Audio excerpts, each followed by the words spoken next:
are now tuned in to Hot Topics with Donna. And on this show, we do one thing: keep it real hot. That's honest, open, and transparent. If you didn't know, now you know.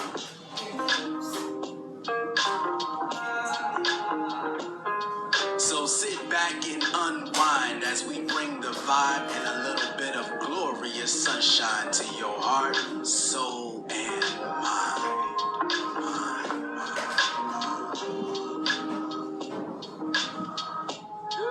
Your lovely host, Hot Donna, will be with you in just a few moments.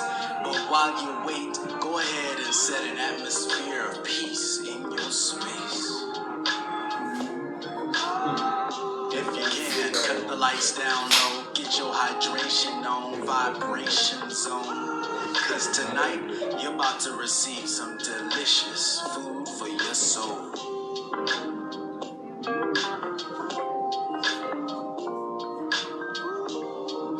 Are you ready? Are you ready? Are you ready? It's about to get hot.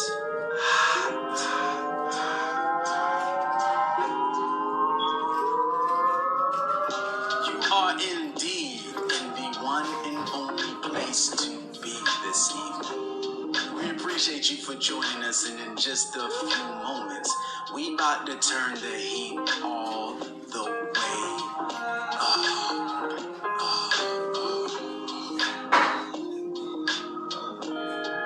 That's right.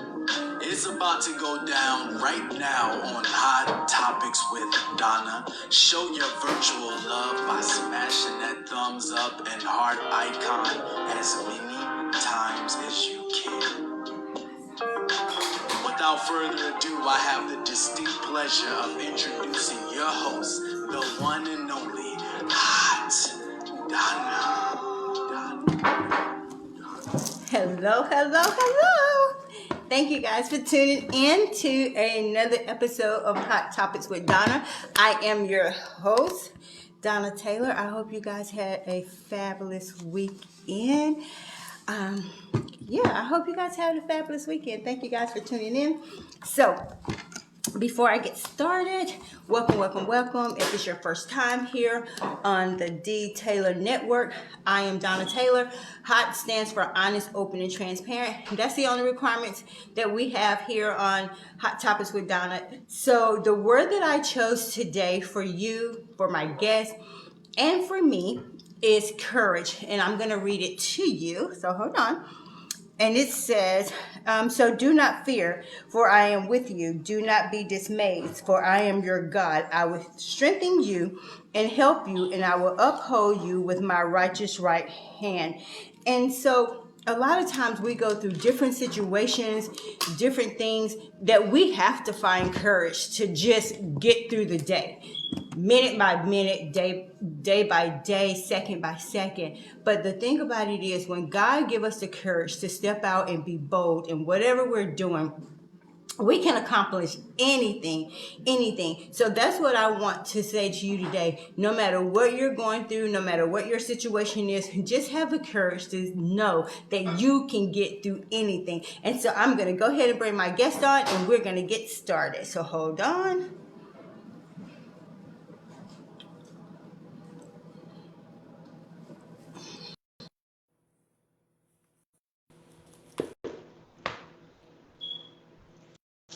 All right, Ty, we're just waiting for our guests to come on. Hi, beautiful. Hi, how are you doing? I am good. Loving the head wrap. This is one of the easy peasies right here.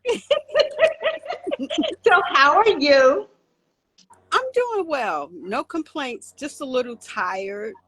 Drained, a little. Crystal, I'm sorry. I'm telling them I love them. I just have fun for me at the Char Bar. That's my cheer coach. She's at the Char Bar for a banquet. But no, listen, I am super excited to hear what you got going on. I know I'm going to go ahead and show the flyer since you're already on here, so I can go ahead and give you guys your shout out. So on June the 10th, Miss Kimmy Collins is doing the doo-wop delegation of Women of Power. And that is going to be this coming weekend, this Saturday, right? Yep. Saturday. And my guest is going to be having a workshop on doing head wraps. And I wish I could be there, but I have a show in Greensboro on Saturday. I'm sure you'll be there in spirit, though. Yes, I will. Yes, I will. So how do you, I love it. You outside is so I love nice. outside. I know. I might have to start outside. doing my live. I might have to start doing some of my lives outside. It is beautiful. So how, you heard the word that I chose for you is courage. So how do you maintain your courage?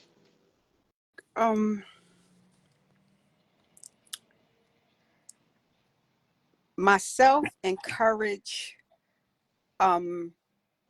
I guess for me it's more of an inner strength thing, because I see myself as a little fragile person. Right. So the courage that I have, it really does come from within. Just from maintaining and prayer, meditation, and boldness. Woo. And so, and here you are, you say sometimes you feel like you're frail, but yet and still you're walking into your boldness. So how does your boldness interact with your courage to get you to where you at today? It pretty much, it kind of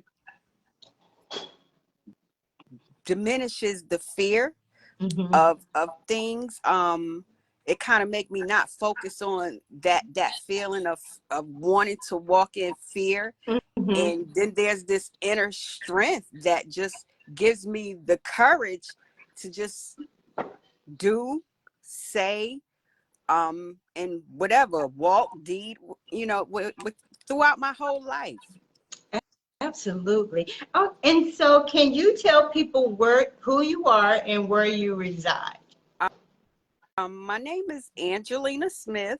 I'm a citizen of Cumberland County. I've been living in Cumberland County for like 15 years. I'm originally from Brooklyn, New York. My mother and my father are from Bladen County. I don't know if you're familiar with Bladen County. I grew up the beginning parts of my life in Bladen County, and then kind of left away from Bladen County. So right now I'm still in Cumberland County. Unfortunately, I don't care too much about Cumberland County. I really don't. Well, you're not too far away from me. Hey, Robin. Hey, Diamond. I have some questions for you. And first, we're just going to, any questions that I ask you that you're not comfortable asking, just say, you'd rather not ask. So Sure. I just want to respect, let you know that. So I know you wrote a post about commitment, and and you said commitment is everything. If you're not committed, you're pretty much wasting your time. And do you find that we are not committed to a lot of things that we set out to do? I think we aren't as committed as we should be. I think we kind of sometimes commit to a lot of unnecessary things. And then when it's time to for affirmative action, I'm about affirmative action. So therefore commitment is pretty of a strong word to me. And far as other people and their commitment, I'm like this. If we're sitting at the table and we're having meetings, and you want to come in on the meeting, it sounds good, and it sounds, it's some action to it, and you sort of like, this is what I want to do right here. But you don't really realize that when you're sitting at the table. And normally when people are sitting at the table, it's some serious business going on. Absolutely. And then when you kind of say, look, I want part of this right here, but you don't have the time you don't have the energy, you Right. just don't commit. Because if you commit to it, you're saying you're going to commit and don't show the action, you're wasting your time, and you're wasting somebody else's time, and you're wasting energy that you could be doing something else that you're not really committed to. And is it fair to say that we attempt to be committed to what we think is happening right now? I think so. Yeah, that sounds better. That do sounds better. Yeah. That do sounds a little better. That sounds fair. Yeah. Because, I'm this type of person. If I know that it does not fit into my schedule and conducive for my schedule, it doesn't mean that I don't want to support or I don't want to do it. It just means for me, I can't give you 100%. So I rather say, you know what, maybe next time, because you can't be everywhere all the time. And so it's best to Absolutely. just say, you know what, maybe next time. But anything that I can help you do in the background, I can help you. But as far as showing up, no, I can't show up. And I'm like that with my girlfriends. If they say, do you want to go somewhere? Can you do this or whatever? If I know I can't do it and it doesn't fit, I'm just like, hey, yeah, I'll take a rain check. If y'all go, have a good time. Don't feel bad because I can't go. I am so true to saying, if I can't do it, I can't do it. Absolutely, because we all have things on our plate, and Absolutely. I don't want to put no more on my plate than I need to. I'm pretty Absolutely. much the same way. If I know I can't commit to it, I'm gonna voice that. Look, it sounds good. I would love to be a part of it, but over committing yourself to things is pretty much not some. It's gonna drain you at some point. It's gonna That take part. from you. You're gonna realize that, hold up, am I supposed to be a part of this right here? And then a lot of times I don't be trying to make for myself and making moves and positioning myself in places and doing things. I'm sort of kind of like a think through person. Yes. So before I'll jump and commit, because sometimes you want to be a part of everything that Right. pertains to serving others, because you want to put your hands, but since sometimes your hands could be in too many things, and then people standing back looking at you like, look, she or he's doing too much. They're doing, and you could kind of tell when you're doing overly too much. You're right. You're right. Hey, Sheila was like, love you ladies. She was like, it drains you. Hey, Yeah. let me see who else just came on. Hey, Crystal, thank you guys for tuning into Hot Topics with Don. And that's one thing we have to realize, that we can't be everything for everybody. It doesn't mean that we're not, happy. And I'm a firm believer, when you're building a brand, you cannot attach yourself to everything, because you have to do your homework. Because if something goes wrong and you attach to it, your name is attached to that thing too. And so how do you pick and choose what events, what anything that's gonna damper or jeopardize your brand? How do you pick and choose what you're gonna submit to, or you just gonna be like, nah, I'm gonna set this one out? Well, with myself too, I'm pretty of a flexible person. I try to be flexible for numerous of reasons. I have young adult children. I have grandchildren. Yes. I have grandchildren. So when I find myself putting a lot of my energy into my family, and a lot of the purposes that I put in to put the energy in for my family is not only just for my family sometimes, because a lot of our issues are pretty much the same. So when I can't do it, I can't do it. I won't do it. I have to give myself a lot of time. I know me, I know my body. Right. I know how my body functions. I know when my levels are up, down, in between. So I kind of just step back. Not even step back. I just kind of stand still. And then, like I said, I'm more of an observer. So with me being an observer, I could just sit there and say, you know, this is not for me. This is not for me. I don't want to overextend myself. And I'm not going to overextend myself. Oh, girl, me either. I mean, and you know, and as you get older, you start to realize those things. And I always believe the people that love you will love you. The people that get offended when you can't be available all the time, that's a clear cut reality that these are not the people that you want to be connected with, because we hold on to relationships because they may have benefit us in the beginning, but as you grow, as you get mature, it doesn't mean that you don't love them and you can't say, hey, how you doing? It just means that at this point in my life, you can't go where I'm trying to get to. And a lot of times we hold on to things and people because, oh, well, you know what? I've known them for so long. Well, hey, you can still know them. It doesn't mean that you're disrespecting them. It does not mean that you don't love them. It's just you have to know when to draw the line and say, absolutely, where I'm trying to go, you still stuck over here.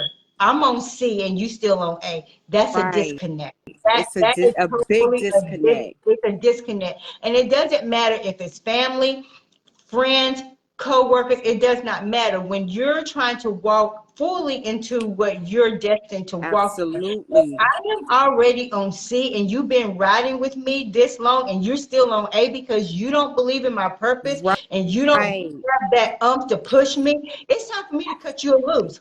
Absolutely. It's time for me to cut you loose because people can kill our dreams. People can kill our visions, whatever we have. And that's why I'm a firm believer. When I move, a lot of times I move in silence because the same people, and I tell people all the time, the same people that you're breaking bread, a lot of them ain't for you.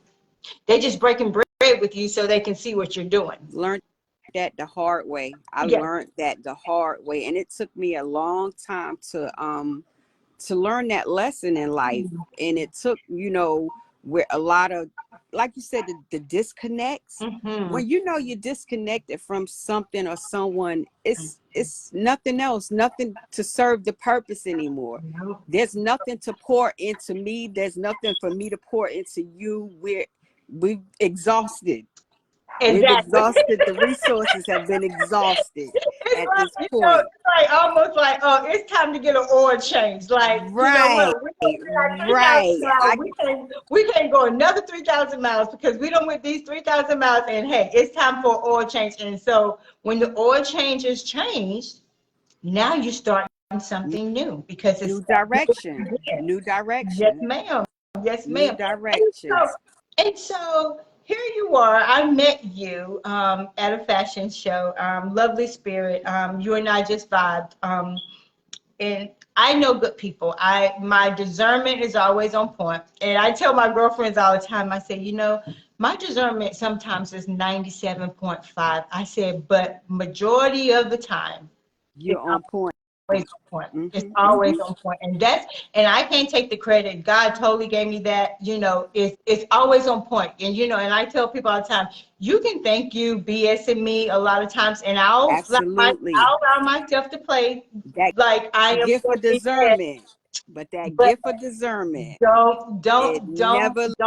will never fail you. It never. And I thank God for that because, you know, there was a point in time in my life that I didn't have that because I was here wilding out, doing whatever I want to do. But when I decide to come back to my senses, if you will, he gave me that and I know he gave me that to protect me. Right.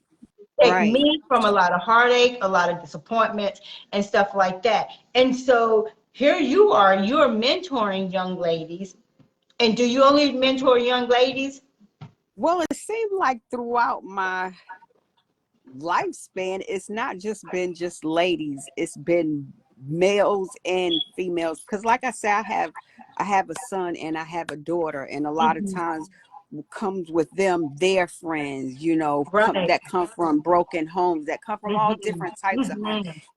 But it's more majority of are females, I guess, because I'm a female, you know. I pretty much have a spirit where I can gravitate and you know, could kind of connect with male, female on any level. Absolutely. So with it's been with females, more female, more of our younger generation, because you know, you kind of look at them and it's not you don't pass judgment. I don't pass judgment because Absolutely. I try to be so open and honest with, you know, who's ever coming in my path and who God has placed in my path. Right. It's more females, more of the females. And so, you know, you and I both mentor. So what do you think is great quality to have as a mentor when we're mentoring these mentees? Because we can't just be out here just, you know, giving them crazy, you know, unorthodox Yeah. answers. Yeah, exactly. A lot of, and I'm pretty sure you're going to agree with me when I say this, patience. I believe with patience comes a lot of listening. Yes. With a lot of listening comes you gain a lot of insight. Yes. So the patience, I would say Yes. patience. Absolutely. Gotta Thank have the you, Michelle. patience. Thank you, Alan, for joining. And you know, and so are you a mentor full time? Is this your full time? Yes, it's my service, it's my duty, it's my mission, it's one of my missions. And so I have. So what is the biggest way in dealing with a mentee that has been challenging for you? Because you know everybody not going to meet us where we're at when we first start mentoring them. So what has been the biggest challenge for you? The biggest challenge for me in mentoring, because mentoring for me, for myself, as I gotten grown older in my older years, because I've been mentoring for so long, is that the challenge for me is the breakup. Even though it's lifelong, Yeah. but it's a breakup. It's a break season. It's a break period where I gotta let them go and they gotta let me go, Yeah. because it's only just a period in time. And I tell them when they come, I'm like, look, we've got to glean from each other as much as we can. And if you're gleaning from me, I want you to get everything that you get, how I'm giving it to you. Just glean it, and because it's going to take you on throughout your life. So so that has been the challenge, one challenge for me. And then with mentoring, the connection, and I guess the connection and the disconnect, because you get used of them, you get connected to them. They love you for life. You're like a mother for life of a child that you didn't birth. And then another challenge, I don't know about if you have this challenge, like some of the females that I mentor, like, you know, their daughters of you know, I have a little challenge where the mothers are kind of like, well, who you supposed to be? What are you doing that I ain't doing? And it's not that. It's Right. just like the same thing with my daughter. You know, I could tell my daughter all day long, you know, all one thing, but somebody else can come and she'll receive it better than she'll receive it from me. Absolutely. And I couldn't never understand that. And I said, okay, it don't always have to come from me, but if it's coming from someone of the same, you know, the same spirit, the same mind, the same, you know, and she will receive it. So a lot of times the challenges that I have is when mothers feel like, oh, who are you supposed to be? And then it begins to be a little conflict, and sometimes with these young ladies, they don't have good relationships with their mothers, but they have like, oh, I want you to be my mother. And I encourage one of my mentees. I'm like, look, I don't care what your mother did, how you feel about, that's still your mother. I'm not going to agree with you about nothing that you feel like is that your mother did or she's this way. Number one, you haven't walked in your mother's shoes. And I'm not gonna agree with how you want me to see your mother because I'm a mother. Right, right.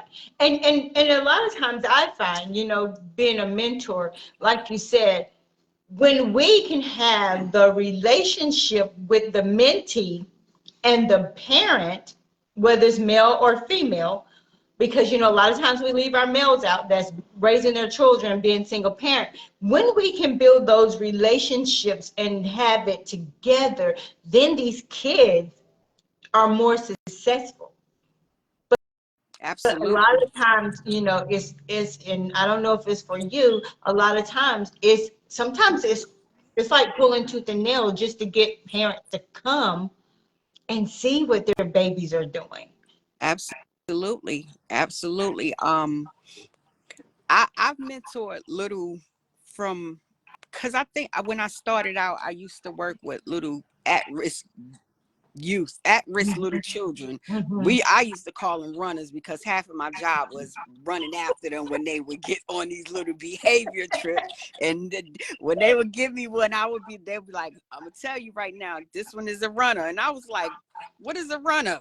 But later on in the job, I found out they were runners, but these were like 6 or 7 year old little kids, but they were already at risk. Yeah.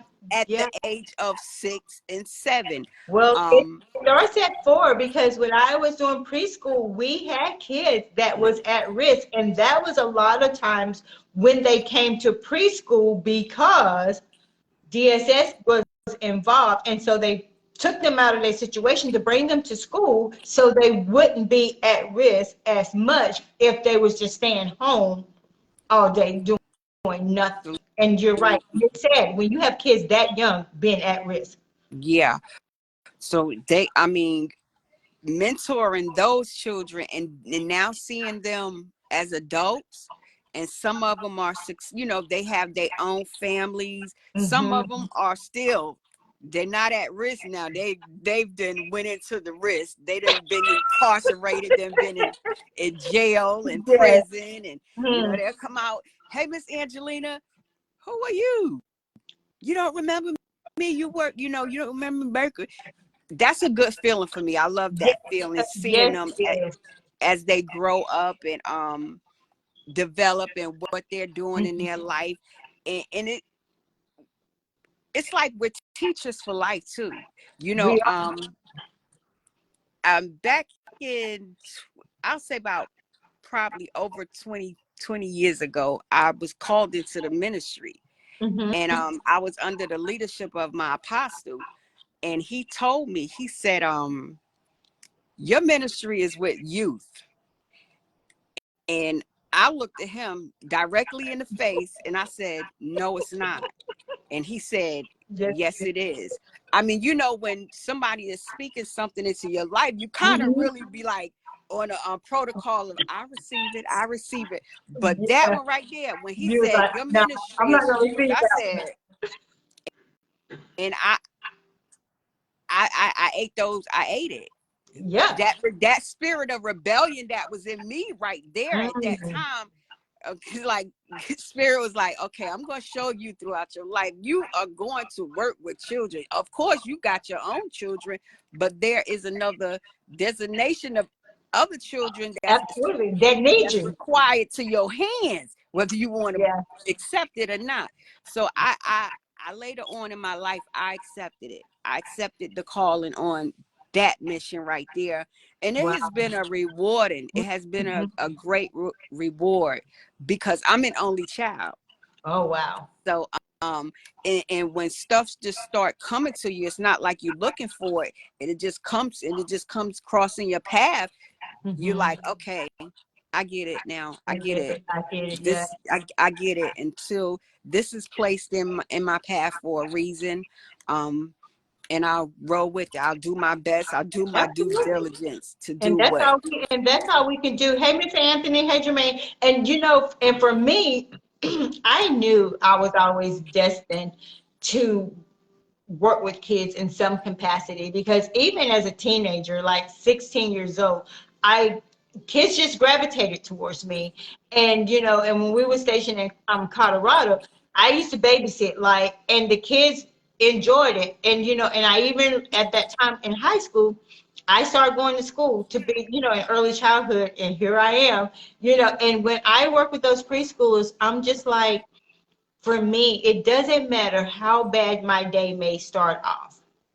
But when I got to work and saw those little faces and they were so It's the excited to whole see thing. me, I'm just like, what in the world? And even if you drop it down for 7.5 hours, it's just the fact to know that everything else in life may be against you. Right. But when these little 3 and 4 Right. babies see you walk in that door and they're hugging you and loving you all day long, and I'm just like, wow, this is It's a life. certain, yeah, it's beautiful. It's a beautiful feeling. Yes, It gives you a whole different aspect on whatever, like you said, whatever it is that you're facing. It kind of changes the whole game yes. of You being just in have the to show spirit. up. You got to show up and be there for them.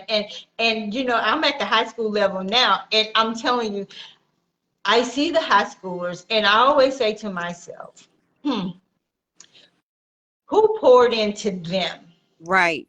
Whether it Right. was positive or negative, who poured into them? And then I'm at the high school, and some of the same kids, Yeah. the same babies that I Yeah. had in preschool, Wow. Yeah. they are graduating. They're Wow. like 10th, 11th, and some of them, they'd be like, Miss Taylor, you don't remember me? And I have to like go back because I was testing a kid one day, and I looked at him, and I was like, Gregory, is that you? He was like, yes, ma'am. And I just got teary-eyed because I'm like, Yeah. Isn't it a joy? And it's something, it's like an unspeakable type of joy. yes, yes. And when you see those babies and they're doing good, even though they're, you know, almost into adulthood, that's the most rewarding thing for me. Yeah. I'm a type of person, you have to meet these kids, whether they're 4 Yeah. or high school, you have to meet them where they're at. We're not saying that we're accepting the way that they're acting, but Absolutely. we're saying we meet you where you at. And so if you're coming in my office and you already on 1,000, and if you're cussing, okay, well, I'm not worried about you cussing because I need to know what caused you to get to Right. 1,000 Exactly. versus, oh, well, I need you to respect me because you don't come in my office cussing. Because you know what? When I meet you where you're at, then when you come in there again, you're not going to cuss. Exactly.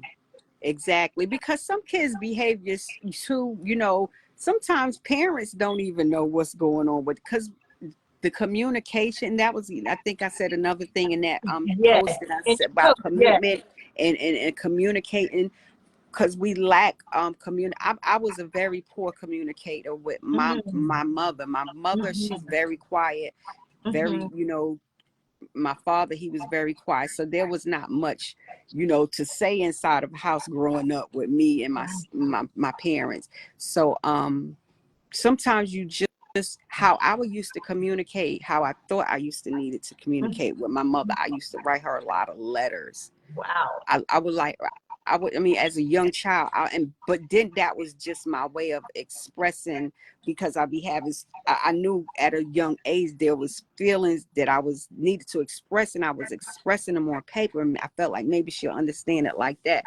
But a lot of people don't know how to communicate with their kids, and the kids don't know how to communicate with you know, parents, and I think being open.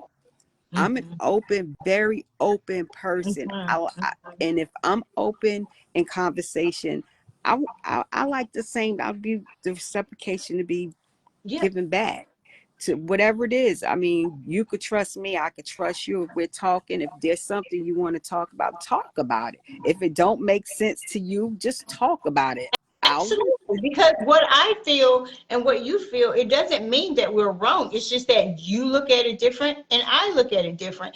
And I am a communicator. I am and that's one thing that I value, even raising my children, because I always taught them, only because I'm the parent doesn't yeah, always make me right. right, Because I make mistakes too.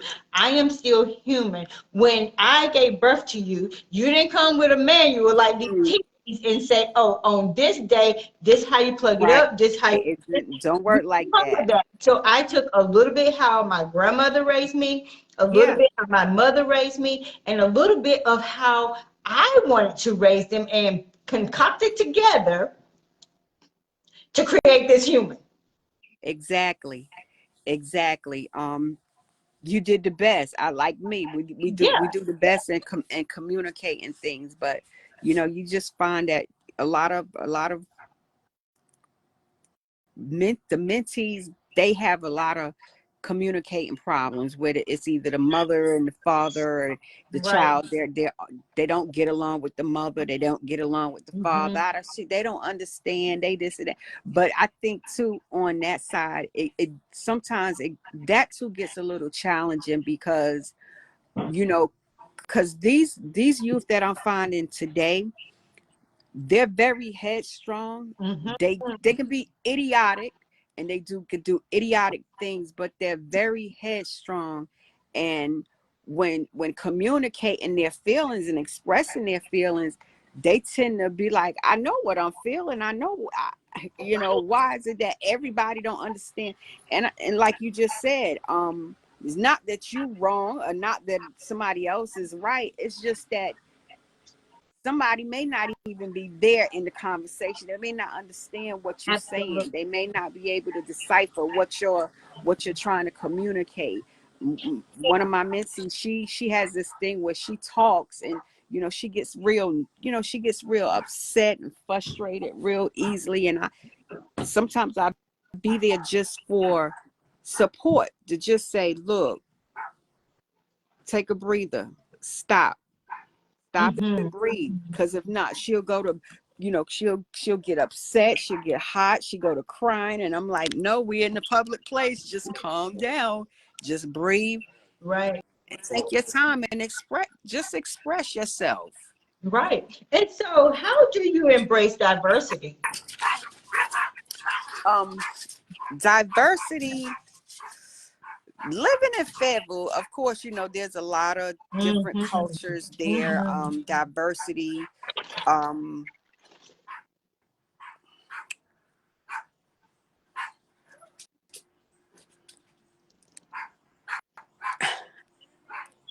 I tend to fall in, Hmm. Hmm. just get in where I fit in. Yeah. If I don't feel it in a diversity of people, I'm not going to fall in.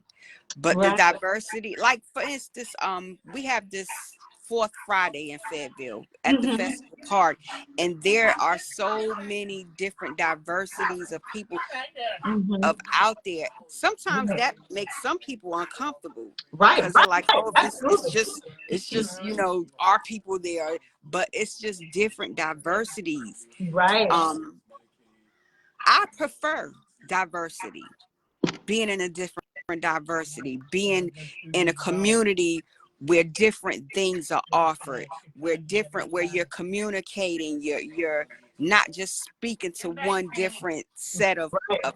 of people. Right. And so, And do you have mentees that may be of a different ethnic race? I've never, maybe no, one time, and I think that this was he wasn't pretty much more of a mentee. I kind of was just like, look, a day parent for him. Right. But Right. it was sort of a mentee, because when you mentoring, you sort of kind of just go into mentorship. You don't even realize you're mentoring. Right. But yeah, Absolutely. he was a little autistic. Well, he was a lot of autistic. And Mm-hmm. it was pretty much, and he was a white male, young Right. white guy, real sweet white guy. Mm. But I don't think there was any. To me, it's no different. To be Oh, honest with you, to absolutely. me, If I'm gonna be you're a honest. true It's no mentor, different. yeah, if you're a true It's no mentor, different. you don't see color. And so I know at the fashion show that we were at, you had some of your mentees in the show as well. So how, because do you model part time? or you just kind of just started to? Interesting you asked that, because what happened was my mentee, she wants to pursue it. Wants to pursue a career in fashion design. So me and Miss China, I had been saying I'm gonna come down to Sanford like 3 years ago before I Right. even met my mentee. But I thought about, I was like, oh, she got something going on in Sanford. This would be great for her. So I kind of backed it. My intention was to take in her, but then I was there and I was like, this is very, very interesting. I think I'm going to participate in. Absolutely, absolutely. Decided to participate. That was, hey, I was wanding, and Yeah, and you slayed it too, because for a couple times when you came out, you had different hair. I was like, wait, is that? I was like, is that Miss Angeline? I was like, oh wait. And so now that you was bringing your mentee, here you are now, like, oh, I think I'm gonna slay this runway too. yeah. And so how was that for you and her? Because this was a like united mutual experience for the both of you. Oh, it was so rewarding, because it was bringing her self-esteem up. And then, my other, well, Dana, she's a mentee too, but she's more than my other mentee. You know what I'm Right, saying? right. It was more like the Tuesday that we were coming to Sanford, it began to be like more of a bonding time, just in the ride that we was traveling to. On Yes. Tuesdays, we was kind of like in the run of a day, from off of our busy day, and then 6:30 trying to go to, we was like looking, oh, this is our bonding time. We able to talk, Yeah. to work problems out. If somebody have a problem, we able to discuss it in the car. So we connecting even more on a even more deeper on a deeper level. So Right. rewarding. I mean, I'm telling you, it was a blessing, because it began to be a therapy. It was therapeutic, off even the more. And so are they still Yeah. y'all still doing the classes on Tuesday? Yes. Well, we've missed 2 Tuesday. Last Tuesday, I was on vacation in Florida, and then the week before, I missed 2 Tuesdays. But this Tuesday, I told my mentee Dana this morning. I said, I'm feeling like I'm neglecting something. Mm. I had done took this on. I was like, this is my new baby right here now, because Right. I had been doing it, going and doing so much till I kind of forgot myself. And then when I walked to this, I found a rest, and I found the peace, and I found the a place where I might need to walk this out right here. Yeah. Right, right. And so do you feel like this was their truly saving grace, because now here you are mentoring these beautiful young ladies, and now you found their niche. You found their niche to push them and elevate them to the next level. And and I tell people all the time on my live, I don't discriminate whatsoever, but I can only speak about my culture, because that's just who I am. You know what I'm Yeah. saying? And I feel when young African American women look at you, look at me, and some more people that may be on here that take the time to allow them to see us, not telling them all our business, but being in a vulnerable state and Yeah. say, listen, I haven't always had it like this.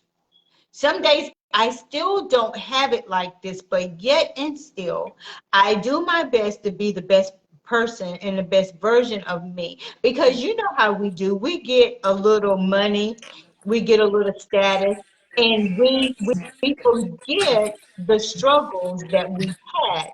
Yeah. And we don't want to let nobody know that we have these struggles, or we still have these struggles, because you know what? We only want people to see, oh, well, I got this job title. Right, I'm driving this. I'm right, living here. In the end, that, to me, just, you can tell me how you feel about it. To me, when people are like that, especially women that's trying to mentor young girls, you're not secure in who you are. Because when you are ashamed of what you've done, your struggles, then you might need to revisit and saying, what is it in my past that's keeping me in bondage, that's making me feel ashamed? absolutely, Because when God says, when you give your life to Christ, when he said you are free, you're free. We absolutely. don't remember it, but why do we allow people to keep us in bondage of stuff we used to do? And then we want to try to mentor these young girls, young men, and you sit here and acting like you don't arrive. Right, right. They're not I, going to respect you when they find out the real truth about you, because they could yeah, be like, Miss Donna, I remember when you used right, to be homeless and you trying to tell me, well, you just need to do the best you can right, and, stay at home or whatever. But you didn't tell me you was homeless. Why you didn't tell me that? You see right, what I'm saying? right. Being open and honest. And then I Exactly. mindset too, if you can't be honest, when I'm going, even when I'm going through, my mentees already know when they can feel, they can sense. And when Right. they that they're either texting me or they're sending me some encouraging, and these can be very dark moments that I be Mm. going through some things that I don't have people that are connected to me reach out to me, but they can feel and sense certain things and say, look, how you do? Love you, mom, or love you, I don't know them calling me mom. It really kind of makes me uncomfortable when some of them call me mom, but I mean, But you have to, I'm not saying you have to in disrespectful way, but you just have to embrace that, because if they see you that way and they know they have a mom, regardless of the relationship that they have, it's about they trust you enough to give you that title mom, because number one, you are true to who you are. And number two, you're allowing them to be true to who they are. Maybe not always they up to a 10, right. but you know what? You still allow them to be who they are, even if they're not on a 10. Mm-hmm, mm-hmm. And that's what I love, and I think that's what a lot of the youth that my mentees kind of, because if they feel like, I want them to be who they are. Right, I right. if the bad want to come out around me, I'm not going to be like, ho, you're not going to do that around me. Right, right, right. I know, like my mentee, she's in her 20s, she's like 27. And at 27, I think about myself at 27. Right, Me right. personally, when I was in that age, I kind of hung around older women. I never really hung around younger women. I kind of hung around more older Me women. too. Me too. I don't know why, but I just seem to kind of stuck up under the wing of older women. And I'm talking about older women that were like young women that were already married, had Mm, husbands, mm. in a house, so pretty much mature. So, but at 27, I know what I was doing. So why I'm going to look at somebody else and Right. for instance, if I may walk up on one of them and they're doing something they ain't supposed to do. It's not for me. You're 27 years old, first of all. And Right, right. I mean, that's your vessel. I can't tell you what to put in your vessel. Absolutely. Absolutely. Not put in your vessel. All I could do Absolutely. is guide and show you, whatever. But no judgment. Yeah, and that's the way we should be. If I tell people, how can we be mentors when we have a judgmental attitude? Right. You No judgment. you can't do that, because, and that's one thing I accept people for where they're at.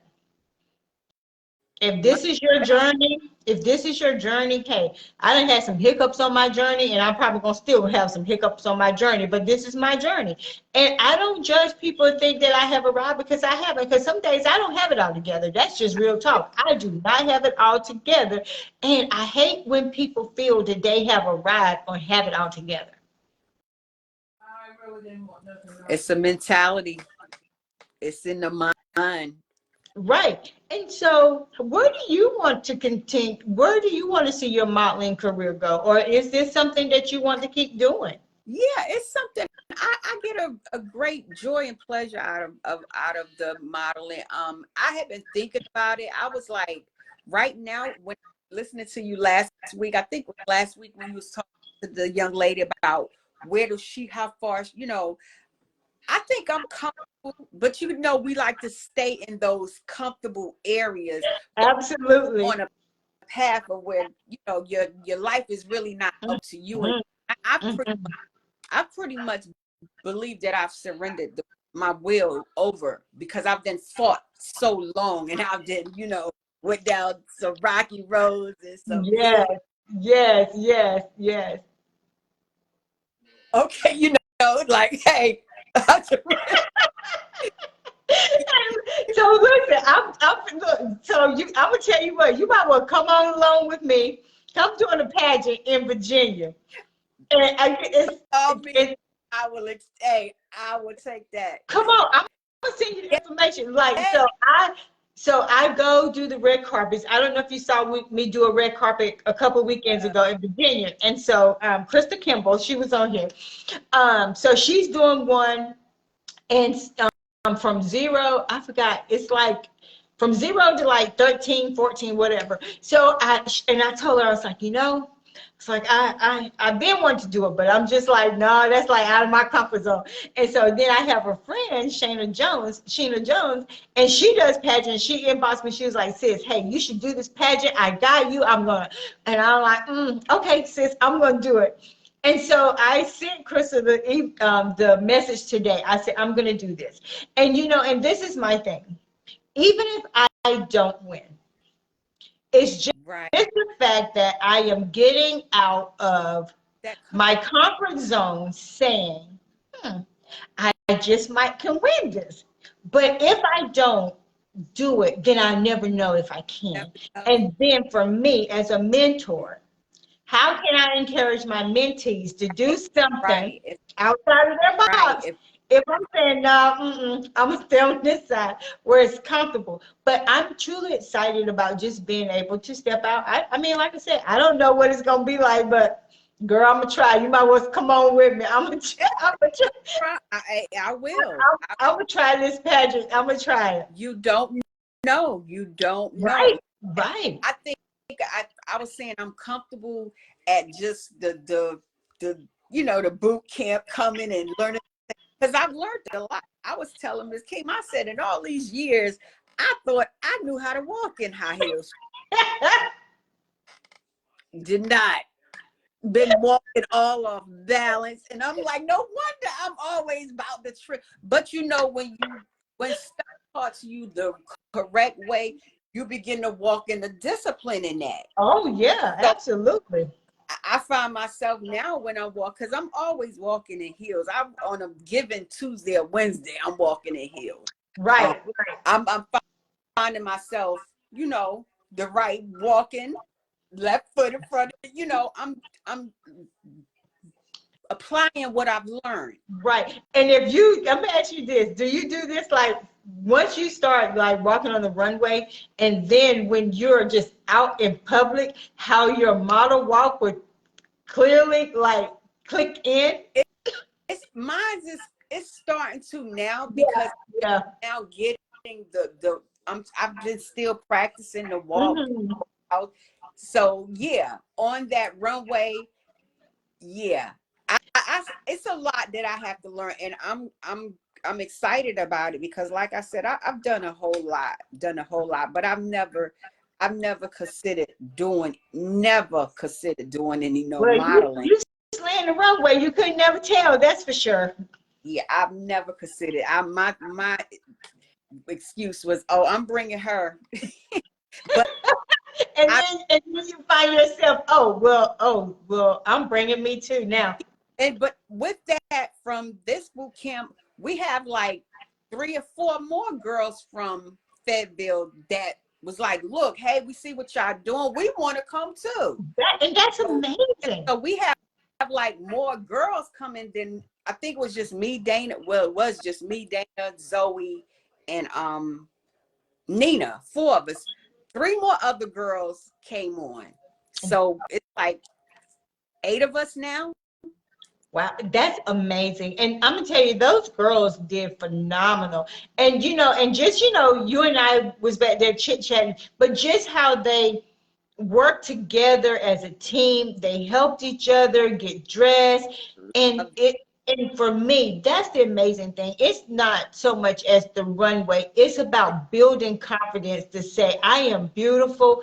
I got this. I can achieve anything that I put my mind to it. And that's what we need to get back to. We need to allow our young people and instill in them that they are beautiful. I don't care Yeah. what side of the tracks you come from, you are beautiful. Right.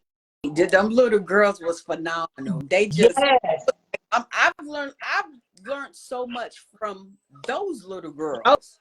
oh yeah, they was on point. They was on point. I've learned a lot from them little girls. It's been a joy. It's been the bonding. I know it was like it was a bond back there where you could develop a sisterhood. Sort of felt Yeah, like because clearly you and I sat next to each other and we just connected. mm-hmm. We just Each time I connected. felt each time that I came to practice and I was able to connect with the ladies. By the time the show came, it just felt like, okay, Absolutely. this is Absolutely. the brotherhood thing. It's a bonding. It felt Yeah. Everybody was, I don't know if you remember I forgot her name. She sat beside me and she asked me, she said, so is how she worded it. She said, is this your natural art? And I was like, huh? She said, is this your natural art? I said, what you talking about? She was like, what you doing? I said, oh, I said, yeah, I guess so. I'm doing it. Exactly. Say, hey, and if it wasn't, you don't own it now, right? Owned it, embraced it, have embraced it. I've been excited. I haven't told I think a lot of my family members, they kind of seen the pictures, but they're like, what are you doing now, Angie? But a lot of my family know I've always been into fashion. I love hair, I love clothes, I love colors, I love anything. I love, just a fashion. So it was pretty much easy for me to just get in and just want to express myself. Confident, like you talked about last week, the confidence, I think I still need to I continually grow and Absolutely. Hey Carlton, hey Kimmy, hey Marcella. But yeah, because like even though I've been doing this for a while, every time I step on the runway, it's still a new feeling of continuing, like you said, to build your confidence, because I feel when you get too cocky, that's when it shows, and it doesn't give the freedom to let people see the real you, the natural you. Right. I mean, because that's just like, even when I praise dance, people be like, oh, do you, when you get out there, you're so graceful. I'm like, child, please, the night before, I know I got to come out here and minister a song. Like, I can't sleep, my stomach toe up, the day of, my stomach toe up. But when I get out there, the Holy Spirit takes over and it allows me to do that. And that's how it is with these fashion shows. I don't just go out there and be like, oh, I'm gonna rock the runway. Like, no, I'm thinking about, I don't want to trip. Right. I want to exude, confidence, but I also want to be the natural state of who I am. You know what I'm saying? I want, even though with the glam and all this, the clothes, I still want people to see, wow, Donna is really whatever, or Angie is still whatever, still exuding who we are naturally, even though we have on all this makeup, we can change our hair, whatever, but still present yourself as you. Exactly. It's a beautiful thing. Yeah. Yeah. And so before we close, I want to know, have you seen your grandbabies yet?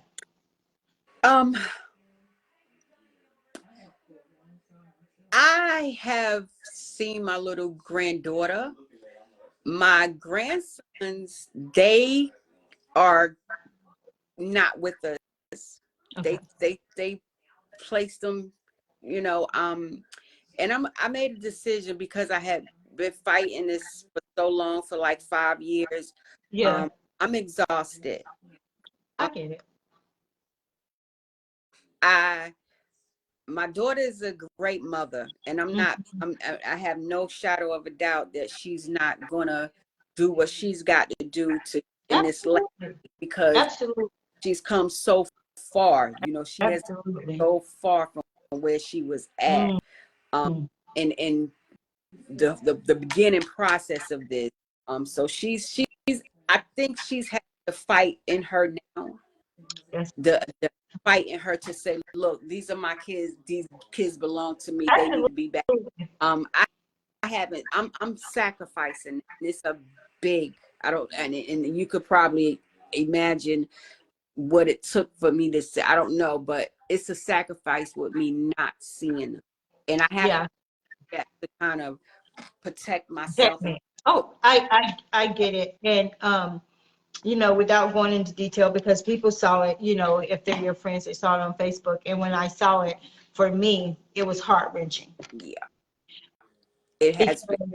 Our babies, if you will, they don't deserve a lot of the stuff that they go through. And even with DSS and, you know, all this. And I'm a firm believer that DSS, along with the educational system, when kids tell you something, you need to listen. Don't go in with judgment. Listen to what they're telling you, and however they articulate it to you, before you're hasty to make a decision, then you need to say, listen, this is what's going on. This is what I heard. I need to know. Absolutely. Instead of waiting until something happens, you're supposed to be proactive and helping whomever that's involved. Because I'm a guardian ad litem, so I am the children advocate. Yeah. I've been doing it since 1999. And I've seen a lot of kids pull through the ringer. It's but hard. when I do my report, I make sure I do my part in visiting those children. You have to. And when I do my report, I let them know this is what they tell me. Yes. This is what they tell me. You know, and that's one thing I love about the guardian ad litem. And, you know, and I encourage anybody, especially African American people, go. It doesn't cost anything. I mean, it's time, but it's worth it. When you have babies that have been removed from the home and they're trying to place them somewhere else differently from in the family, guardian ad litems are their kids' voice. When the kids don't have a voice, you become their voices. You become their face. The guardian ad litem in Cumberland County has poorly served us. And I used to be a guardian ad litem also. And when I expressed to them, where's the guardian ad litem? Right. I would not, we would have somebody stand up in court reading a report that we never even met. And they're reading a report on us that I don't even know you. I've never seen you. I've never had a conversation with you, but you're standing up before the judge giving a report. And that's like perjury. Well, it's a lot of that there. So, I mean, you know. And that's one thing I've been pleased with Moore County, because like I said, I started in 1999, and people think this is just like, oh, well, no, this is a legal binding contract with the law. And Like, when I first started doing it, I was like, ooh, I got to go to court. Like, I got to be in court. Like, but you know what? The first time I was nervous because, you know, you get sworn in. But then I'm like, it's worth it because to me, if I am the voice for a 2-year-old, right. a 2-month-old, then hey, I want to be that voice. And that's just like I have kiddos now. I have 2 kiddos now. They're the people, they're placed with family. But I still text them Yeah. like, hey, how is things going? I'm Yeah. going by the daycare today to see them because I let them know I'm going by the daycare, which, you know, you don't have to because you have a legal binding documentation from the court saying I can go into schools, I can go to doctors, I can go anywhere. But because you want to build relationships with them, I'll just be like, hey, going to see the girls today. Is that okay? They was like, yeah, you know, and they'll text back, how are you doing? Because when you build those relationships, then the people that have the kids and the guardian ad litem, you can come together as a team and say, hey, how can I serve you? What do you need from me? That's a good guardian ad litem. Yeah, what do you need from me? And I go see those babies, and I'm telling you, I just be so happy, and you know, and I just make my documentation. Hey, saw them on this day, saw them on this day, you know, or I go to the house. So when my report comes, I have legitimate evidence that I saw them. I'm Right. not going to tell you that I went to see and I haven't, because that I can get, you know, to me, I feel like I'm not Right. trying to go to jail for perjury. Forget that. And they don't like every time the guardian ad litem went to see our children, my grandchildren, they would express to them, I want to go home. But the guardian ad litem, well, my 8-year-old, he was telling the guardian ad litem, I want to talk to the judge. Yeah.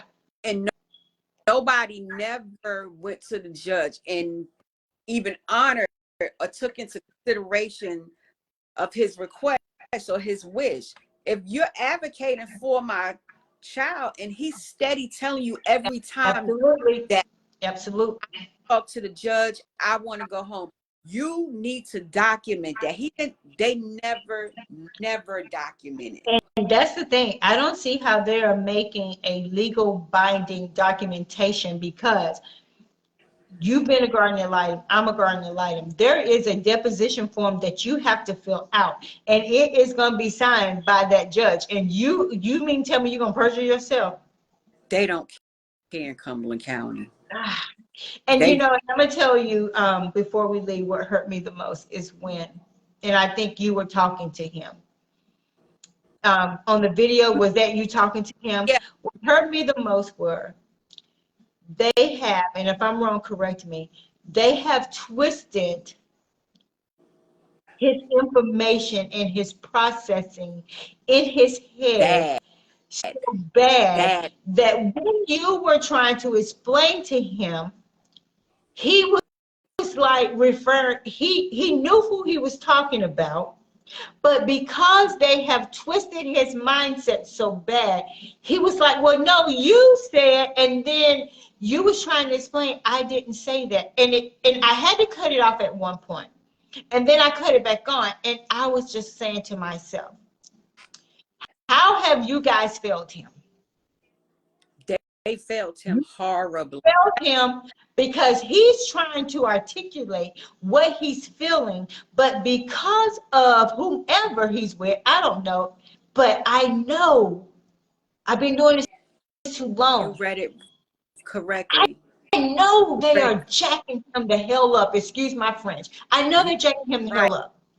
And that's And what when you was trying to explain to him what it was like because this other half is so far over here, he couldn't even hear this piece because of how what's going on in his head. And I was like, you how heard the confusion. dare them? How dare they? Now, who's going to be responsible for that? Nobody's taking responsible for that. And if you saw it, you identified it, you know. How dare them? He was sitting there when you was trying to talk to him, and he kept saying, but you don't want me to come home. And you were like, who said? Who said? That's the conversation that he had. Who said? That's And I'm telling you, I had to cut it off because I'm like, they are really, really jacking him up. They think he gonna need somebody to talk to now.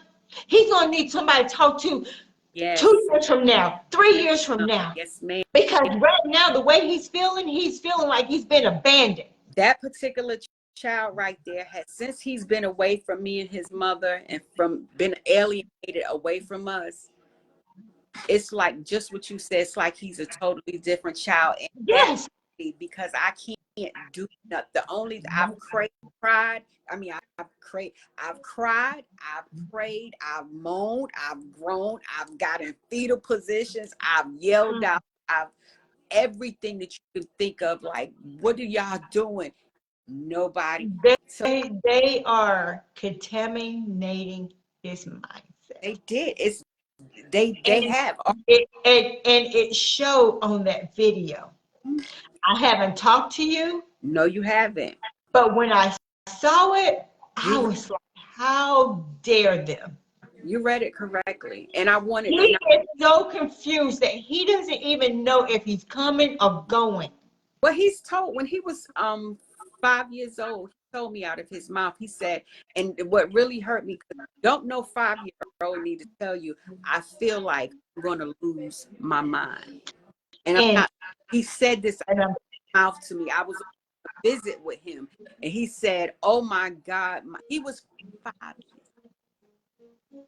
He was 5. I'm telling you, and you can see the frustration now.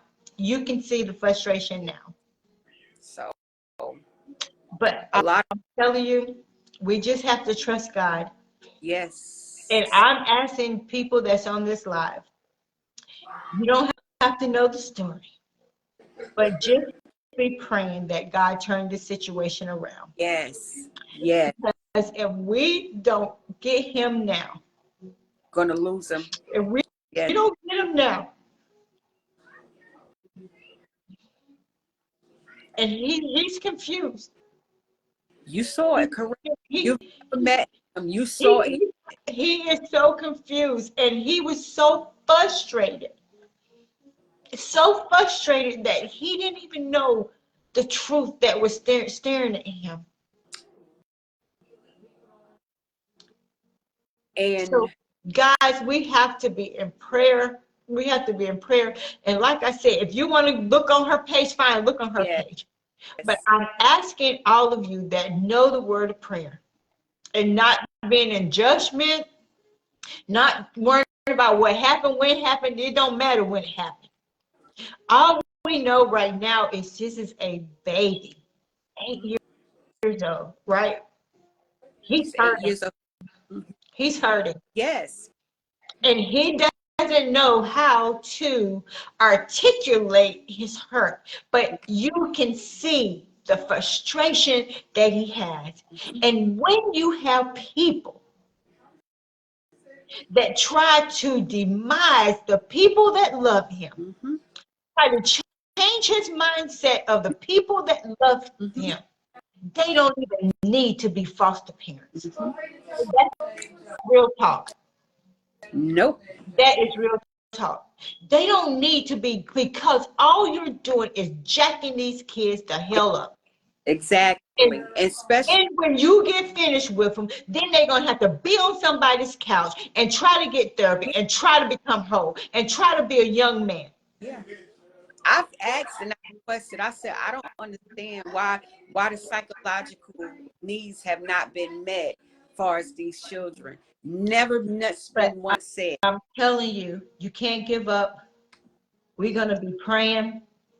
And I ask all my viewers that know the word of prayer, pray. Like I said, if you got to figure out what's going on, then don't even pray. I'm just keeping it real with you right now. But when I saw that video, it broke my heart because I had to cut it off, cut it on. Yeah, I could when not. You have a child that is broken, then that's a problem. The big problem. Because when we say that we're going to be guardian ad litem, when we say we're going to be foster parents, when we say we have these therapeutic homes, our job is to make sure we nurture them, love them, and make sure we can reunify them with their family. And if their family is not able to take care of them, so God be it, hey, go to the next family member and say, hey, let me see if you got your shit in order, if you will. But don't take them from. But don't. Why are you taking them from what they know?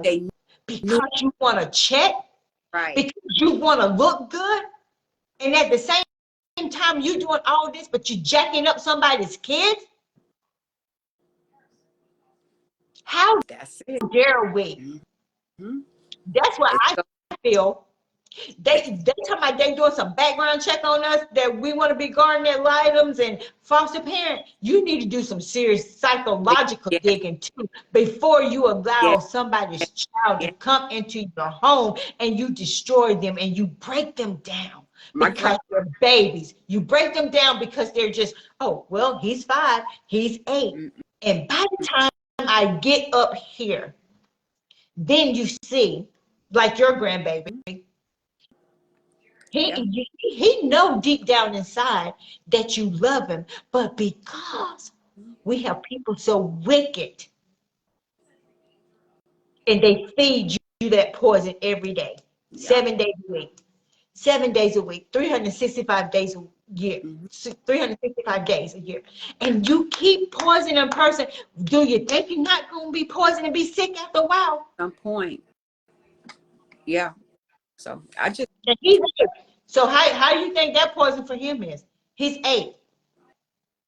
He don't have resilience.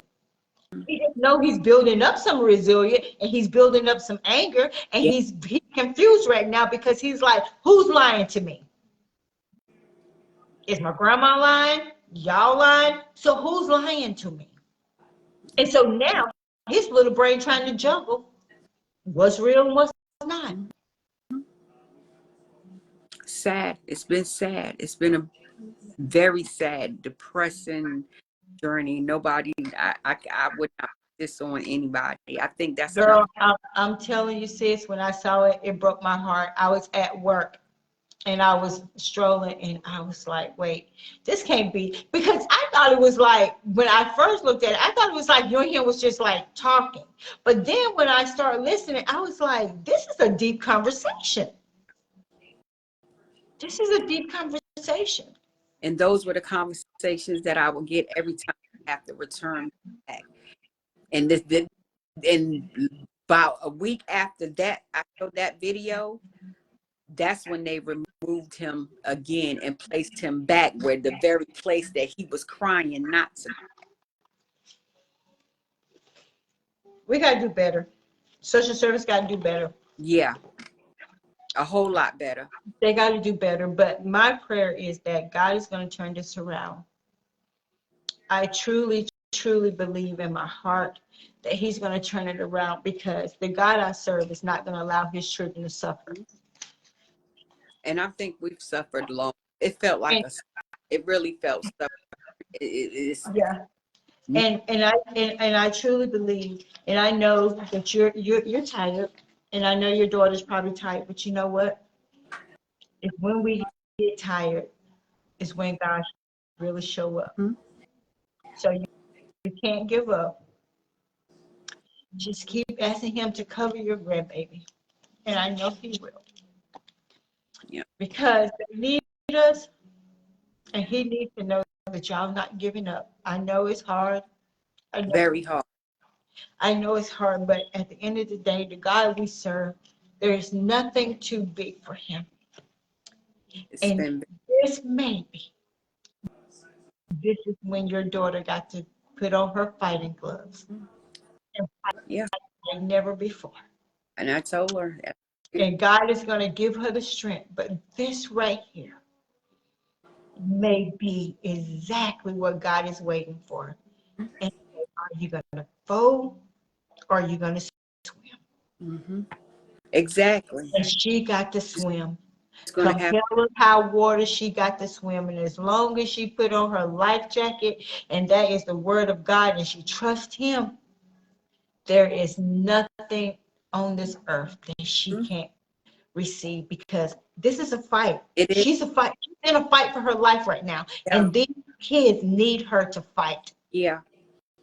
They Because need her to fight. for the water just flow, and I can't. I then got Mhm. cool, then came back through, but now I'm on top of the water, just like float, like okay, God, what do You I have do? to fight. What is this? You got to fight. You have to fight. You have to fight. Because he needs you guys. He, he, he, it's time. It's Yeah, time. Because he's a kid yeah, and he's hurting. And he's hurting. And you know the thing, in my prayer is going to be whatever lies from the pit of hell that they're telling him, hmm, God won't allow it to manifest in his heart or in his mind. hmm, yeah. Because that's exactly what they're doing. You are absolutely right, Exactly. That is exactly what they're doing.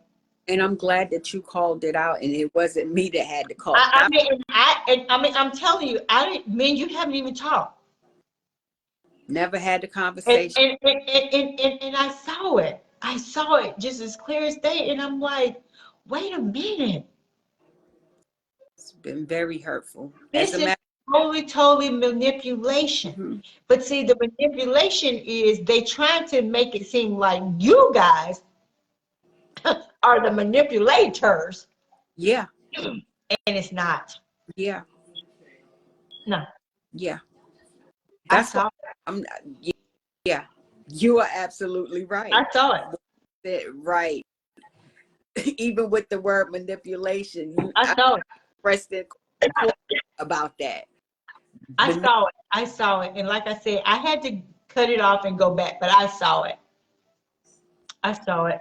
you saw it, But you did it correctly. but I just want to know, and you to know, that God got this. He got this. And I know you want to quit. I know Yeah, you want, but you can't quit, because when your daughter gets weak, she gonna need you to be strong. If you have to cry, cry. yeah, If you have to scream, scream. yeah, But right now, the fight needs to be yeah, on. yeah, The fight needs to be on. And so I'm just encouraging you and telling you, if you need to talk to me, I'm available. But I don't need you to quit. I need you to start just getting your war clothes on, because your daughter's going to need you, because this is going to be a fight. yeah. It has been And 5 years. Well, yeah, it's going to be a fight. But, 4 years. you can win this war, but y'all going to have to fight. And we're going to just be trusting God and believing Him that things are going to turn around. Because this little baby needs you guys. Yeah, always have and always did. He clearly needs you guys to fight for him, because no 8-year-old, 7-year-old should be so hurt. Mm-mm. They feel like their family has abandoned them because what they've been told. Mm-mm. And then when you're trying to say, it's not like that, it's not like that. But when he doesn't see anything different, but what he's been told, Yeah. the lie Satan is telling him, Mm-hmm. that's why you have to fight. Mm-hmm. And the saddest part is that with the people that we're fighting with, and I'm going to be truthful and honest, they're Christians. Hmm. Hmm. Christians. They're proclaiming to be, and I can't. No Christian in their right everlasting mind would turn a freaking 8-year-old, a against his family. Because if that's how Christians are acting, we might need to recheck this thing when we say Christian. I'm just calling it plain as day. You might as well, you can inbox me, I don't care.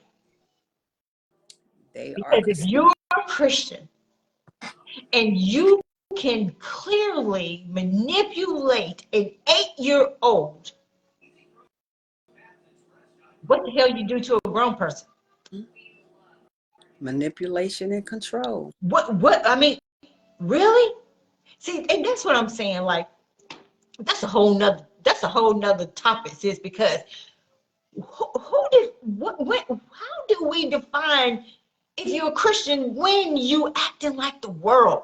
Yeah.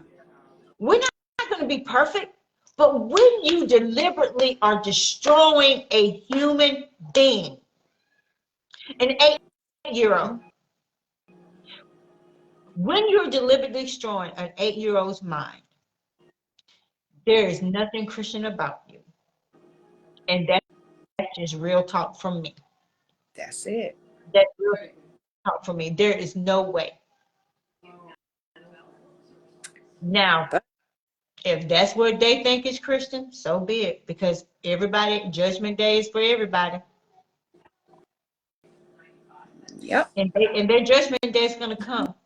Their judgment day is going to come. Oh, yeah. Definitely. A lot of times, and I'm just keeping it honest, open, and transparent, a lot of times these people in foster care, they only do it because they want the money.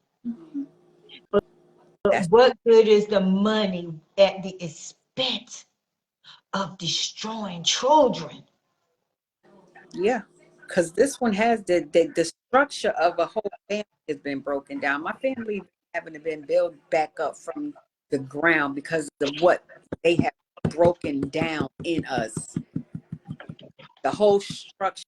When I say the structure was broke down. Well, God is getting ready to restore. Receive it. And like I said, it's time for you to fight. And like I said, your daughter needs to go ahead and start swimming. Because she's getting ready to fight. But she needs you to be strong with her. So when she feel weak, hey, you push her back in the ring. Say, we got some more fighting to do. We got some more fighting to do. It may be exhausted. Hey, we can rest later. But right now we have business to take care of. And this business is this 8-year-old that need to be out of their home. He needs to be out of their home. Because they are killing him. They're killing him. Mentally, spiritually, and we don't even know what they're doing physically. So, hey, no, we don't know. We're just keeping it real. We don't know. And that's the reality of it. Yeah, but what we do know right now from what we see, mentally and spiritually, they're killing him. They're killing his spirit. They're killing his spirit. Yeah. They're killing his spirit. But we're going to be in prayer. And like I said, just keep me updated. And like I said, everyone that's on this live, that's going to look at this live, I am reaching out to you and say, we just need to be praying that this little one be restored to his family. You don't need to know the details. All you need to know is praying time. We need to be suited up so we can go into battle in prayer. Definitely a battle. We get home. So he can get home. But like I said, if you need me to do anything, just let me know. Yes, ma'am. I will. Because like I said, hey, find out who their garden item is. I will. When do you go talk to him? They never come and talk to us. We never. That's what I'm saying. Find out his garden item and say, when do you go talk to him? Because how can you write a deposition report when you ain't talking to him? Because our garden item leader, she always reading out, hey, I need y'all forms. Yeah. And see, when you're doing your job, you don't have to falsify anything. Them guardian items that get in court in Cumberland County and they'll write something totally contrary. Like no, ma'am. I've never heard so many lies spoken from social workers. We've had like 5 social workers on this case because they get so entangled with the case till they're like, you know what, I touched this right here. Yeah, Literally. because you know why? Because people are lying. Exactly. People And are I know. Yeah, people are lying. That's why. Because if you're telling the truth, if I say I'm going to visit Johnny, I ain't got no reason to say I'm not going to visit Johnny. Because if you go visit them wherever they're at, there's always accountability. When I go visit them at the Child Care Center, the people know I'm coming. The people can say, oh, yeah, she did come by today. Came by. Yeah. Yeah, she came by today. She talked to them. And when I go, I come and see my babies, and they be like, okay. They bring them out to me. Yep. They bring them out. I chit chat with them, ask them questions that on their level that they can answer. And then I ask the workers, look, how they're doing. You know what I'm saying? I want to know because you see them, so I want to know how they're doing. Like, are they doing good in school? And they're like, oh yeah, they're growing, they're doing good. Hey, that's what my report say. Workers said they're doing great. When I saw them, they were happy. They're engaged with me. Bingo, bango. Some come. See what I'm saying? So I see the daycare, I see the kids, and I talk to the people that they're Right. living with. Exactly. You have Everybody's on the same accord. Everybody's on the same page. right. Exactly. This has been a very hard core case it's the decisions that has been made over our children by Well, people who know it. just make sure y'all go and find out who their guardian ad litem is. Yeah, and find out, like, we're just curious, like, who is a guardian ad litem? Yeah. How often do you go visit them? Because they can go visit them as many times they want to because they have a court order. Yeah, well, from now, I think they have a supervisor that's working with them. We met him probably like 2 months ago, but we met him one time. But then when we went into court, he just kind of like things changed. And No, I'm telling you, y'all got to be on them like white on rice. yeah, Because see, they think y'all just gonna sit back and be like, I'm tired, I'm frustrated. Yeah, you're tired, you are frustrated. But one thing we will not do, we will not quit. yeah, We won't quit. I fought and fought and I fought and I fought and he fought with me until they just like at one time they didn't even want me to come back to court. They put me as a party in the case, and then when they put me as a party in the case and I'm advocating for my daughter because she wasn't in a place where she could even talk. When I started So do talking, your daughter live in Fayetteville?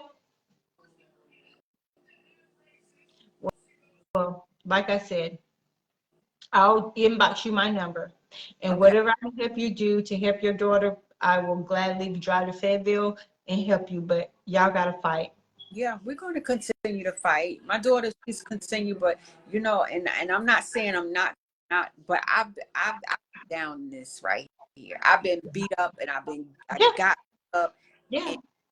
And, that court does something to you. It does. It does.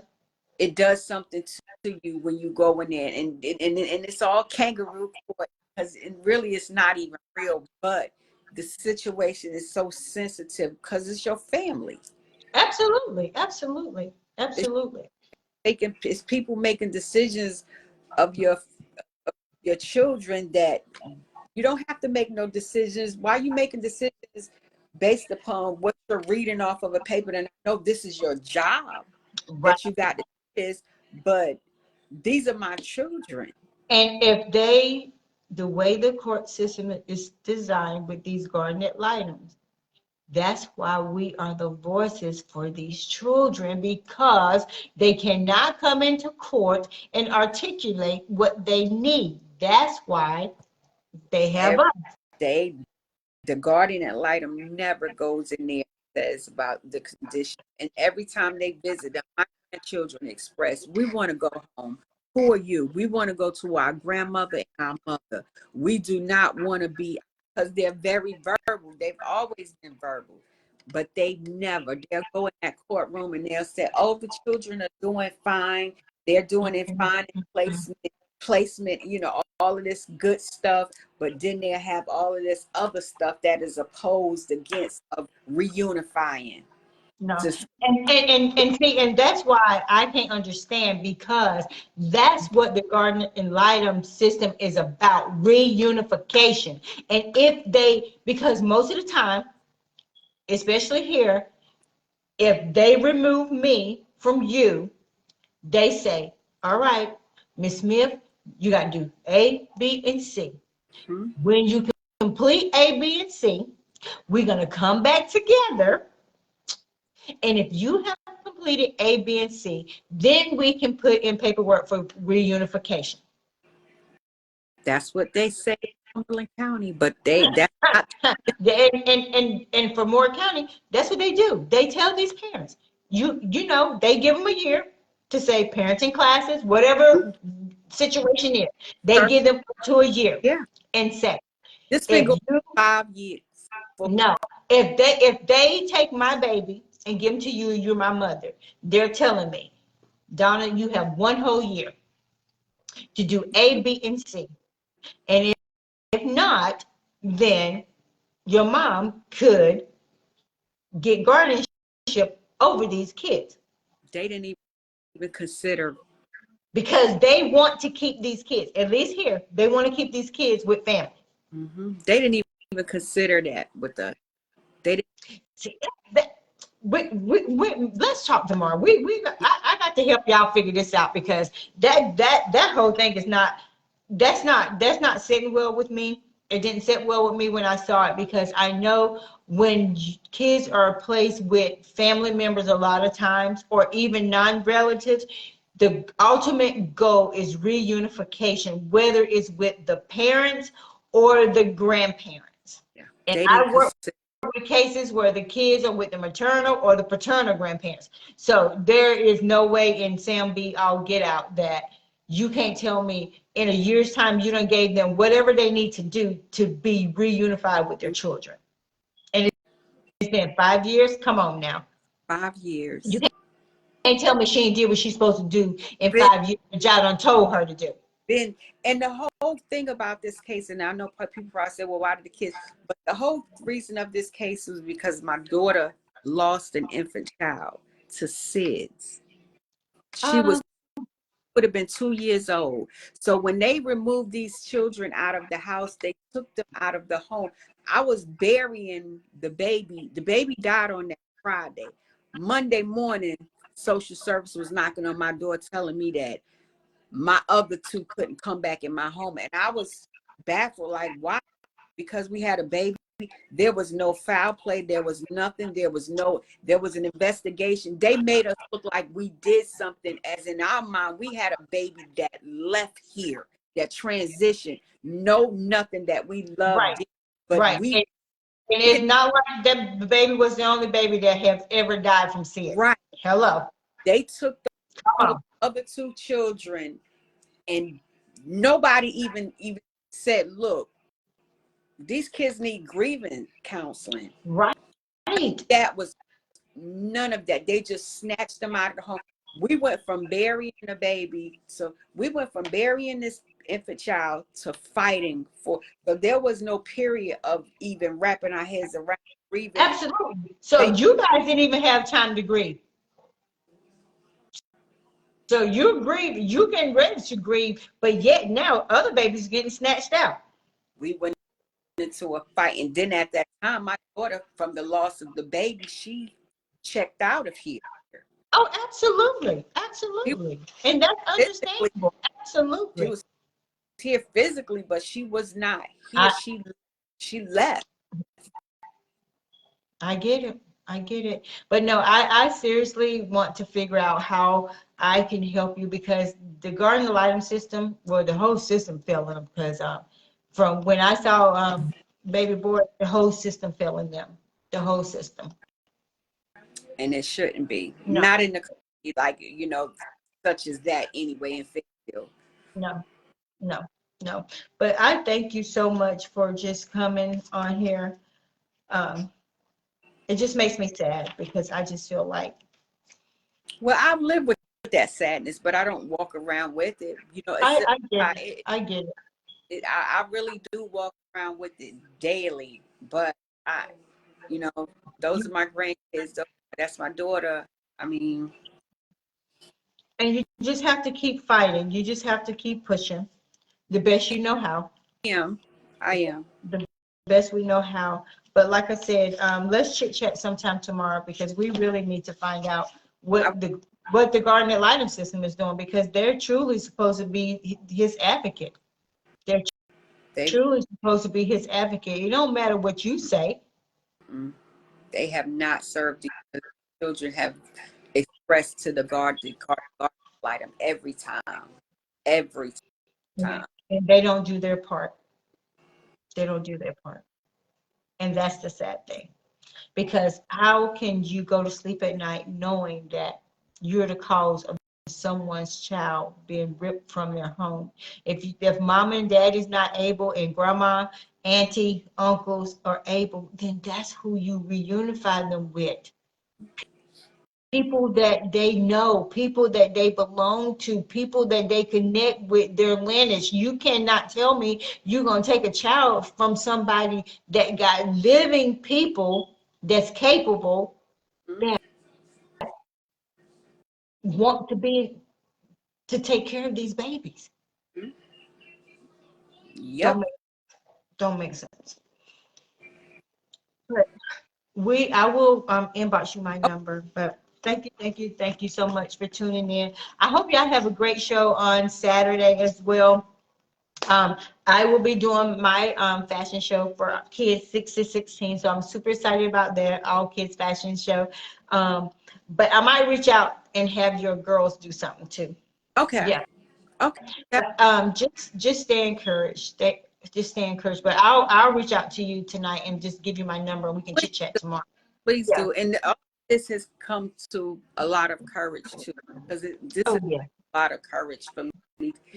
Courage to get this, to get what we went through. Absolutely.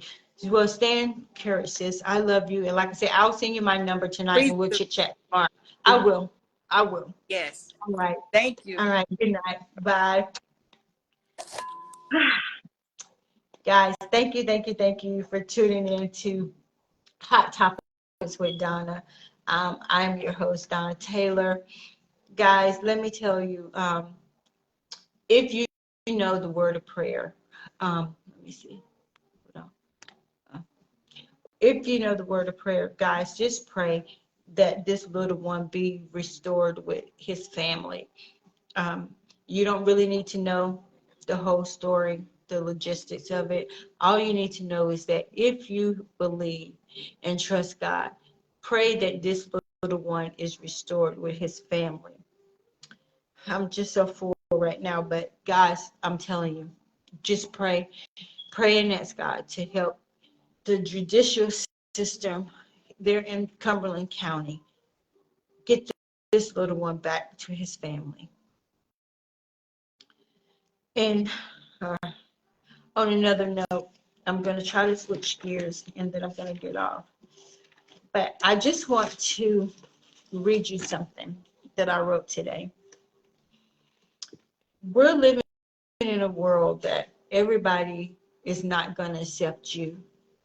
You're not going to be everybody's cup of tea. And that's okay.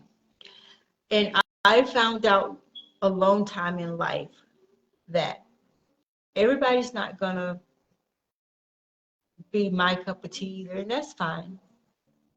But one thing I want to read to you that I wrote today, and it says, everyone will not like you, and that's okay. Surround yourself with people who love you and are genuinely happy for you and want you to be your best. And make sure you keep that same energy for them as well. Be the person for them that you want them to be for you. In a nutshell, that's saying, if you have people in your life that love you, love them.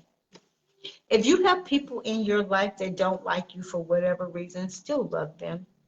Because at the end of the day, we're not the judge and juror. You can say you like me, but God looks at your heart. You can say you love me, but God looks at your heart and say you're a liar and the truth is not in you. So when you start treating people any kind of way for whatever reason, make sure your reason is legit. And I found out a lot of times we as an adult, and like me and Miss Angela was talking about being mentors and mentees, start accepting your own truth.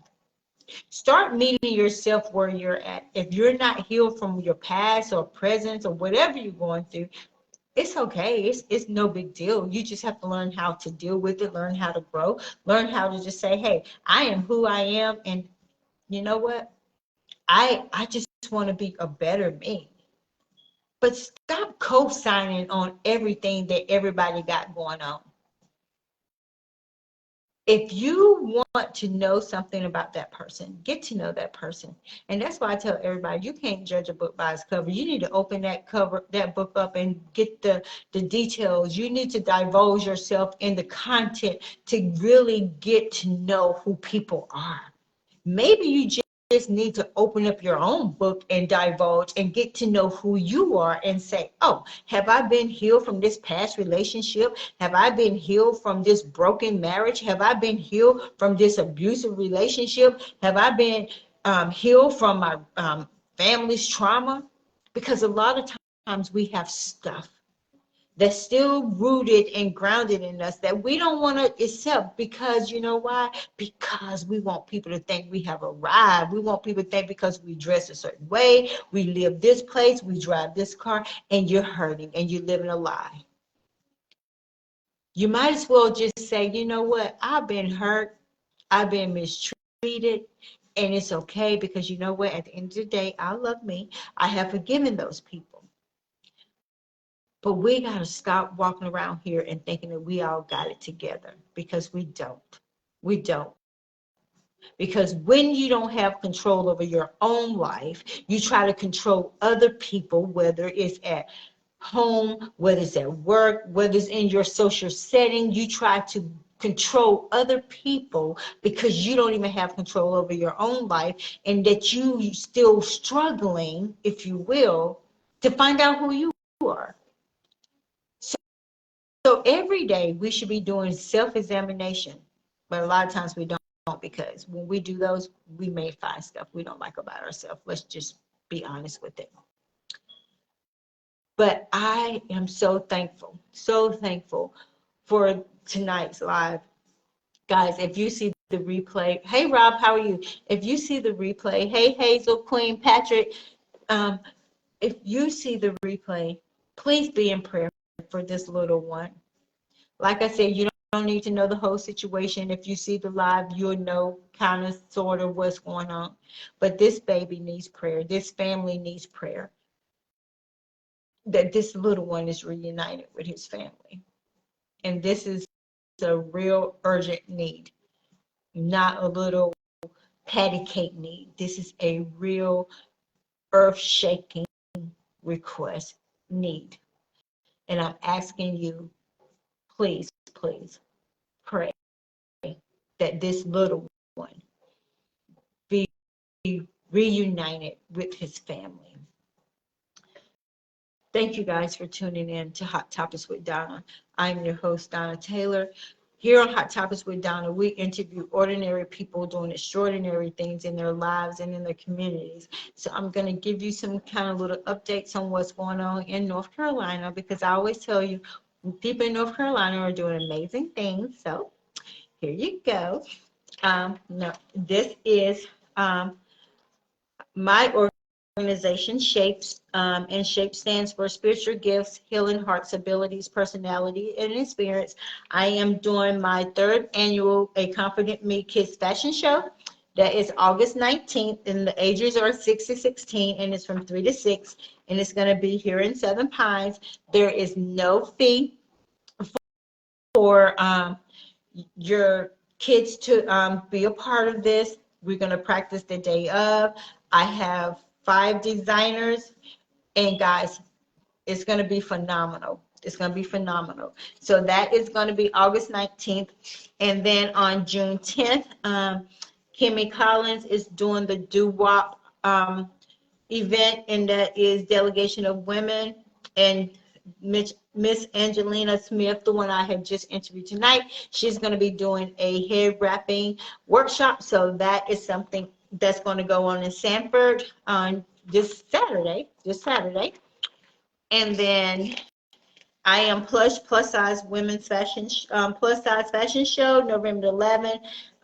Nene Walls. This is in Fayetteville, November the 11th. So that is another cool event. And then Beyond the Vision production presents the 2nd annual NC Dopest Couture Awards fashion show. So they're still looking for models. So there's that. Miss Diamond Knight is over this. That is in Fayetteville, North Carolina as well. And then October the 7th, my friend Jonice, she's doing her annual No Heels to Heels fashion show, October the 7th. That is in Spring Lake, North Carolina. And then on July 29th, Vincent Ingram and How It Seems presents the What's Meant to Be Empowerment Fashion Show. So that's another great event that's going on in Sanford, North Carolina. And then June 10th in Greensboro, North Carolina, the Art of God Emerged Fashion Show and Art Tour is kicking off. That is coming Saturday, and I am a part of that. So I will be showcasing in that fashion show as well. And then my sister Kim Avery, she was on the show last week, June 17th at 7 p.m. The movie is going to be played, Sentence to Pray, in Charlotte, North Carolina. Guys, I really think this is going to be a phenomenal play. The lady that created this, wrote this movie, she did it while incarcerated. So that's going to be an amazing movie to see. So guys, we have some amazing people doing amazing things in North Carolina. So you don't always have to travel out of state to go see amazing things that's being put on in other states when we have people doing amazing things here. Hey Charlie, how are you? But guys, I love you. Thank you for tuning in to Hot Topics with Donna. I will be back this week. I will come with another hot topic. So I'm super excited. So like I said, if you're not doing anything on Saturday, you have an event that you can go to in Sanford, or you can come to Greensboro and see this event that we're doing in Greensboro. So it's going to be great. And I might have raffle tickets for one of the fashion shows. I have to get back with the producer of the show. But thank you. Continue to share. Continue to just pour out love to us like you always do. And remember, on Hot Topics with Donna, we interview ordinary people doing extraordinary things in their lives and in their communities. And with that being said, I hope you guys have a great night's sleep. See you in the morning. Well, I won't see you in the morning, but just have a great day. But don't forget to pray. Don't forget to pray for this little one, Miss Smith's grandbaby, to be reunited with them as soon as God sees fit. But we have to be in prayer. I need all my prayer warriors. So, guys, I thank you. I love you. Have a good night. Bye.